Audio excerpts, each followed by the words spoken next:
عايزه اعرف حاجه، الجرعه الوقائيه من كلوسيز اكيد ممكن احتاج جرعه وقائيه مكثفه، بمعنى ان الجرعه اللي هياخدها الطفل من كلوسيز تختلف عن الجرعه اللي هياخدها المسن مثلا او صاحب الامراض المزمنه. الجرعات بتبقى من كلوسيز عامله ازاي؟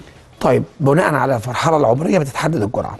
يعني انا بقول لما بقول من سن سنه لحد 8 سنين الى مرحله دخول المدارس بنقول كبسوله واحده في اليوم.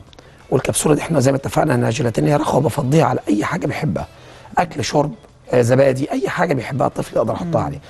طيب فوق 8 سنين لحد سن 40 او 50 سنه بديله كبسولتين في اليوم.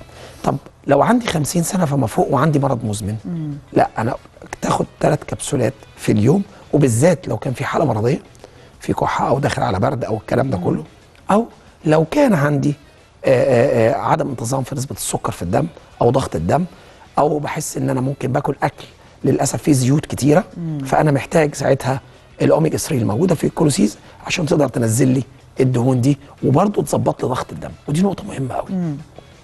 طيب الاطفال بشكل عام شويه بيبقى، بالذات لو بتكلم عن طفل مثلا عنده 5-6 سنين، او الاطفال اللي احنا فتحنا بيهم موضوع الفقره النهارده اللي على طول بيكحوا، عود ازاي طفل ياخد كبسوله؟ يعني ما هو برضو الطفل عشان يبلع الكبسوله ده احيانا مع بعض الاطفال وبعض الحالات بيبقى غلس، فحلتوا الموضوع ده ازاي؟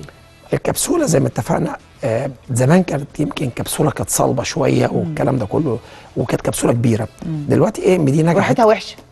ايه ام دي نجحت ان تخلي الكبسوله صغيره جدا، بحيث ان حتى لما تيجي تتفضل كبسوله بعمل لها سكويز هو كل اللي فيها نقطتين.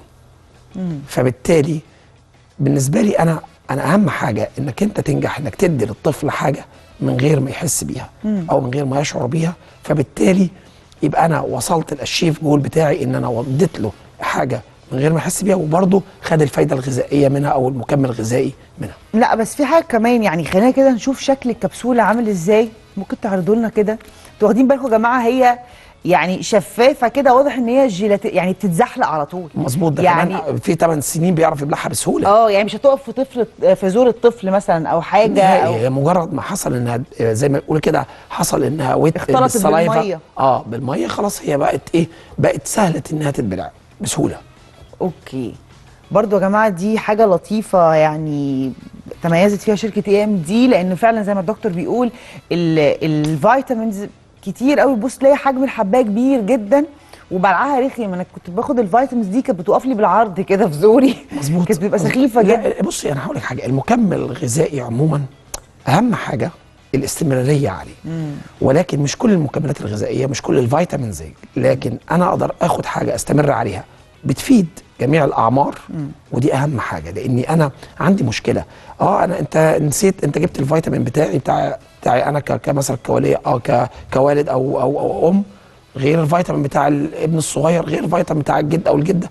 لا، طب انا لما اجمع كل دول مع اختلاف الجرعه يبقى انا قدرت حتى ما شتتش نفسي. صح. وفي نفس التوقيت فيتامين أ ودال والاوميجا 3 من الفيتامينات المهمه جدا، وللاسف محتاجه مصدر خارجي عشان ازودها بيه.